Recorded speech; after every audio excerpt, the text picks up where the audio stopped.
Yan, shout out, good morning po mga kalingap. Ayan, mainit po ngayon. Buti na lang po uminit ano. Dahil ngayon po ay nagdadala po tayo ng mga ayuda po natin sa atin po mga beneficiary. Dito po tayo ngayon kay Lolo Francisco tsaka kay Lola Esmeralda. Ayan, salamat po ano. At bago man po magbagong taon ay nabisitan natin siya uli. Ayan, si Lolo. Palagay muna po nito. Hoy, good morning. Good morning. Yeah, ganda naman ito ah. O, ba't ganyan na yung damit mo? Nakalawit na. Nakalawit na. Ala. Ano yan, Lola? Ano yan? Soft drinks. Ha? Soft drinks. Soft drinks. Bawal ka niyan. Hala. Nagsusoft drinks ka pala. Bawal yan. Bawal daw sa iyan. Hala. Pag pinatiga, sinusunod ko na lang baga yan. At pag hindi ko masusundin yung kanyang kwan, Bawal yan kasi ano yan, acid yan, acidic. huwag ka nang inom yan. Nakakapagpataas pa yan ng sa uric. Pag nagtaas yung uric mo, mataas yung blood sugar, yung blood pressure mo. Tubig-tubig, ako nga po, tubig na lang. Maligamgam na tubig lang. Hindi ko na bibilhan yan. Bawal yan, Lola, sa ano, sa atin, sa iyo. Hindi ko na bibilhan yan. Oh, New Year na, Lola. Anong handa natin? Wala po. Wala din. Pasko, walang handa. New Year, wala din. Wala po. Oh, wala din. Naka, paano kaya yan? Ayan, salamat po kay Ma'am Angie ng Alberta, Canada. Ayan, nabili po tayo ng grocery nila, Lola. Pagkabukas daw po, Lo. Tapos 10 kilong bigas. Ayan. O, dami pa nga ninyong itlog, oh. Sa bayan, nagkakawalaan ng itlog. Dito pala ang dami. Binili ko yan nung pagdala mo baga sa akin. Yung binili ko. Binili mo. Pinapasiguruhan ko siya ng pag-ulam niya. Oh, okay naman kasi yan. At least isang itlog, isang araw. Kaya nga, yan ang inaano ko sa kanya. So, yan po Ma'am Angie. Binilan po natin si Lola ng ano, gatas, biskuit. Ay, mamahal na po. Kahit po mga grocery, nagmamahal na ano, nagmahalan ng presyo ng mga grocery. Yun, may kape. Oh, buti pa yung mga grocery, nagmamahalan. La. Sana yung mag-asawa nagmamahalan din, ano? Tawa si Lola. Sana all mga grocery lang bilhin na nagmamahal. Dapat pati mag-asawa nagmamahalan din. Nako. Ayan. So meron po tayong sukli. Kano kaya ang sukli nito?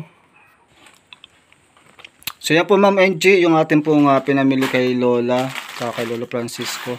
Hindi na po ako namili ng prutas kasi ang daming tao sa bayan. Tsaka naulan pa, maulan doon. Ayan, kaya po, yan na lang po, pinabili ko na lang po yung counting grocery, tapos po 10 kilong bigas. Tapos po Ma'am Angie, may tira po tayong 800 pesos. Ano po, bigay ko na lang po ito kay Lolo Francisco. Ano, Lola, sa iyo kanya? Ganyan po. Ha? Ayaw mo? Yan na lang po. Hindi naman akin yan. Hindi mo sa iyo ito?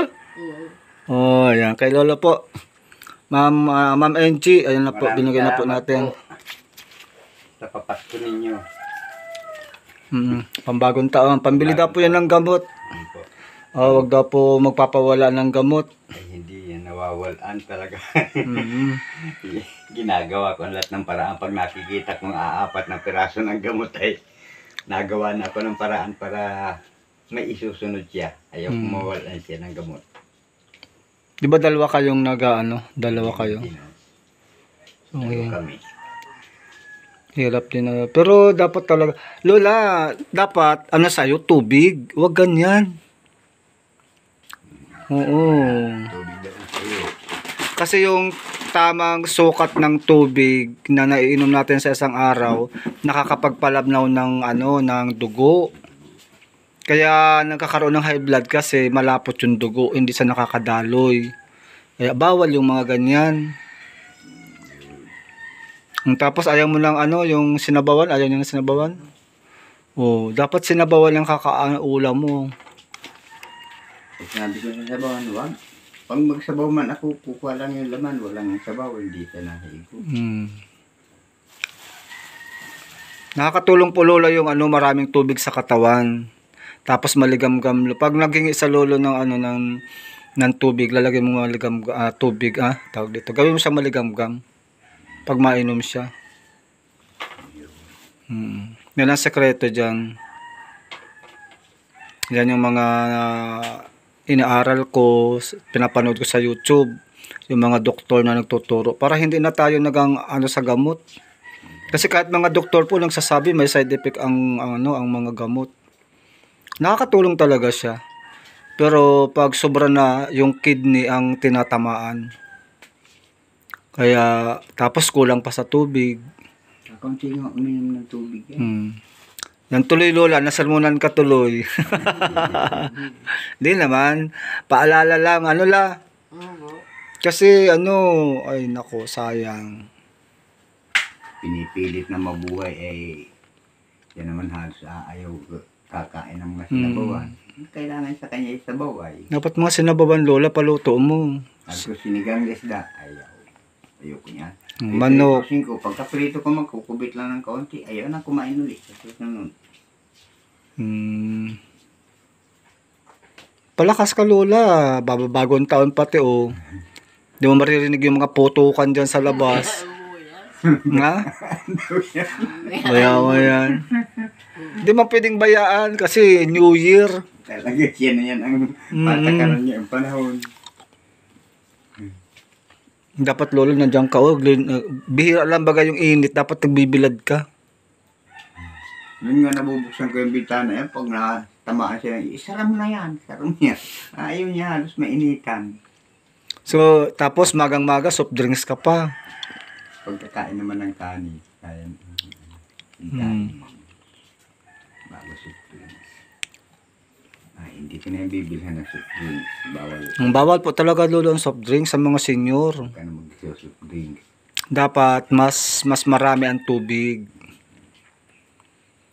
Kasi nga sabi ng mga doktor, kahit ilang araw kang hindi kumain ng pagkain basta't may tubig ka, mabubuhay ka. Oo. Kasi yung tubig natin sa katawan 70%. Sa maghapon, malagay ko dalawang puno lagyan na iinom niya. Pagkakain, iinom ng kaunti. Tapos na. Hindi pa At least sa edad mo yan lola, at least man lang mga mga 6 na bote. 6 na baso, kaya 8 kung kakayanin sa 8. Para natutulungan lola yung yung katawan mo.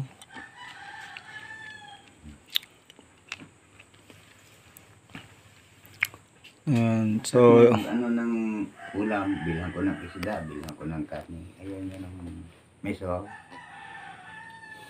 tapos unti-unti lang siyang kumain. Kakaunti.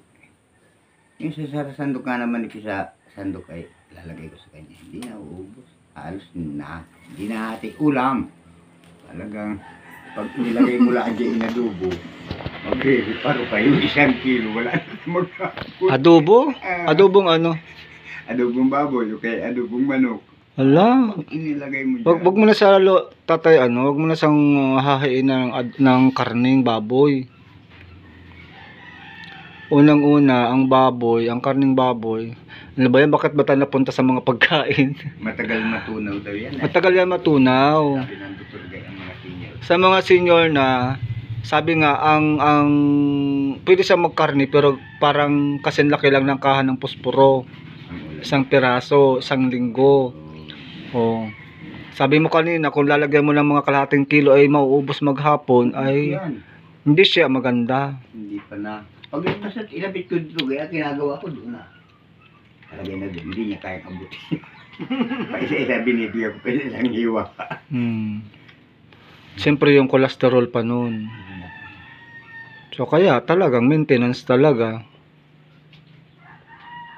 Isda lola, isda, gulay. Nakain ka ng gulay? Ha? Oo, di ko alam.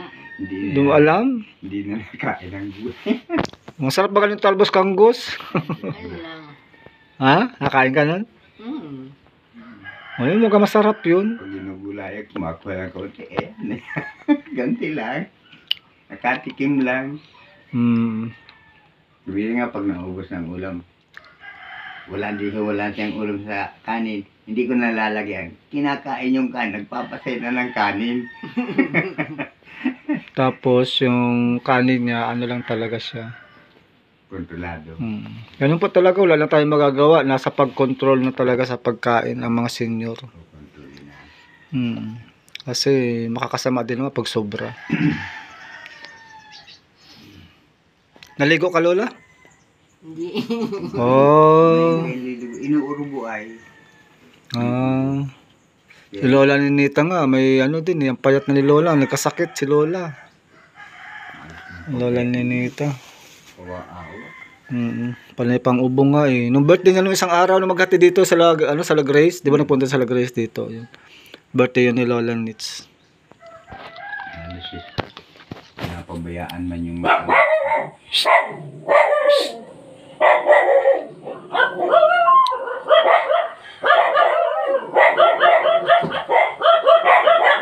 Bagong taon tayo. Bala ka na po Lola magdagdag ng magbili ko ano yung ano. Ano Lola ang gusto mong ano, ulam sa bagong taon? Tago. Yung ganito dilata, ako lang nakakaubos niyan. Hindi nakakain yan. Ayaw niya. Ayaw mo din ng dilata? Hmm. Ako na lang nag-uulam niyan kaya. Noodles nakain siya. Yung pagkaluto alsing mo sa sabaw, yun ang kinakain niya. Ay talaga, ayaw niya ng sabaw. Ayaw. Pangyayari. Yun naman lang. Sarap kaya Lola yung sabaw. Yung sabaw ang maganda dyan ay ayaw.